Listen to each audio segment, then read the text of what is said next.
Bonjour à tous.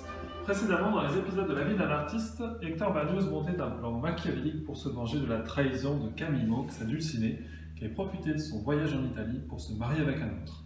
Nous allons voir maintenant s'il a mis en application son plan. Suivez-moi.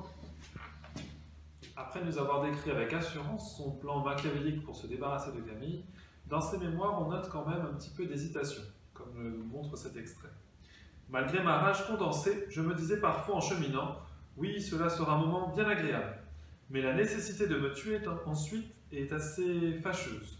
Dire adieu ainsi au monde, à l'art, ne laisser d'autre réputation que celle d'un brutal qui ne savait pas vivre, n'avoir pas terminé ma première symphonie, avoir en tête d'autres partitions plus grandes.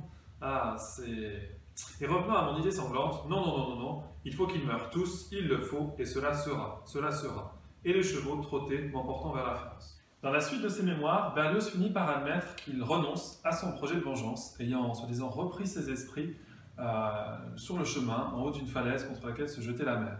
Pourtant, quand on creuse un petit peu plus du côté de sa correspondance, on retrouve une lettre qu'il a adressée à Horace Vernet, le directeur de la Villa Médicis. Je vais vous la lire, vous allez tout de suite comprendre. Monsieur, je vous écris précipitamment, saisissant au vol un moment de calme.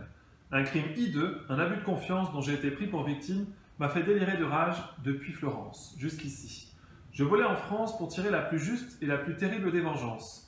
À Gênes, un instant de vertige, la plus inconcevable faiblesse a brisé ma volonté. Je me suis abandonné au désespoir d'un enfant. Mais enfin, j'en étais quitte pour boire de l'eau salée. Être harponné comme un saumon, demeurer un quart d'heure étendu mort au soleil et avoir des vomissements pendant 1 heure. Je ne sais qui m'a retiré, on m'a cru tomber par accident des remparts de la ville.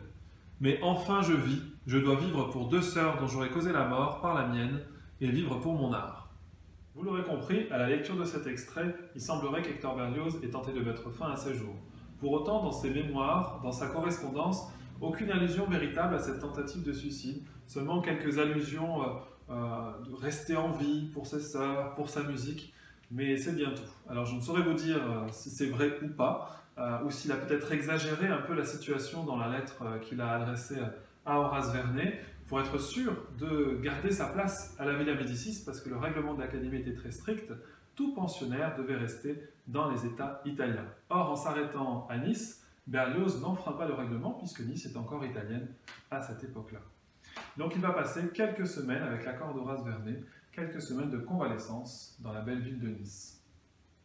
Il semble que ce séjour niçois lui permit de se remettre rapidement en scène, aussi bien sur le plan musical avec l'écriture de l'ouverture du Roi Lear, qu'il peaufinera tout au long de son séjour italien,